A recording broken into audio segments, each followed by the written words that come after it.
தோல் பணியாரங்கிறது விசேஷ காலங்களில் செய்கிற ஒரு டேஸ்டான டிஃபன். இது பார்க்கறதுக்கு டிஷ்யூ பேப்பர் மாதிரியே இருக்கும். இதுக்கு காம்பினேஷன் கறி குழம்பும் ஒட்டலப்பமும். இதை செய்யறதுக்கு நான் 2 கப் பருத்த பச்சரிசி மாவு, அதாவது இடியப்ப மாவு எடுத்திருக்கேன். அதில் 2 கப் பச்சை தண்ணி ஊற்றி ஒரு அரை மணி நேரம் ஊற வச்சிடலாம். அரை மணி நேரம் கழிச்சு ஊறுற மாவை ஒரு மிக்சி ஜாரில் போட்டு 1 கப் தண்ணி பால், தேங்காய் பால் ஊற்றி நல்லா அரைச்சிடலாம்.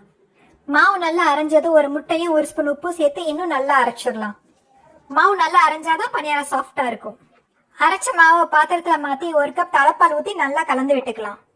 இப்போ ஒரு பெரிய ஆப்ப சட்டியில ஆப்பம் ஊத்துற மாதிரி ஒரு அரைக்கரண்டி மாவை ஊத்தி ஆப்பம் மாதிரி ஊத்தி எடுத்துடலாம். இந்த பணியாரம் 1 நிமிஷத்துலயே வெந்து நல்லா தூக்கிக்கிட்டு வந்துடும். அதை எடுத்து அப்படியே ஒரு பிளேட்ல தலைகீழா போட்டுடலாம். இப்படியே அரைச்சிருக்க எல்லா மாவையும் மெல்லிசான பணியாரங்களை ஊத்தி எடுத்துக்கலாம்.